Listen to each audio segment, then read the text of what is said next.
হ্যাঁ, hello guys, আমি আজকের জন্য রান্না করেছি খিচুড়ি। এই খিচুড়ি বিক্রমপুরে ঐতিহ্য খাওন। এটা আমাদের অনেক ফেভারিট জিনিস, এটা আমাদের অনেক ভালো জিনিস। এটা না খেলে আমাদের ভালোই লাগে না, এই জন্য এটা রান্না করছি।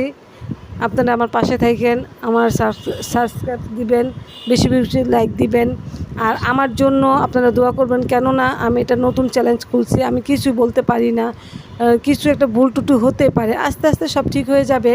আমি জানি না আপনাদের ভালো লাগবে কি না, আর আপনাদের যদি ভালো লাগে, হ্যাঁ যদি ভালো লাগে তাহলে আমার সাথে পাশে থাকবেন, লাইক দিবেন, শেয়ার দিবেন, সাকসেস দিবেন। জানি না কে কতটুকু ভালোবাসবেন আর কে কতটুকু আমার পাশে থাকবেন। আমার রান্নাটার সাথে আপনার পাশে থাকেন, দেখেন আমার রান্নাটা কিভাবে আমি তৈরি করছি আর রান্না হচ্ছে, দেখতে থাকেন। হ্যাঁ হ্যাঁ হ্যাঁ, আর রান্না তো অনেকই মজা হবে। আপনাদের পরিবেশন যদি করতে পারেন। হ্যাঁ হ্যাঁ, আমি এখন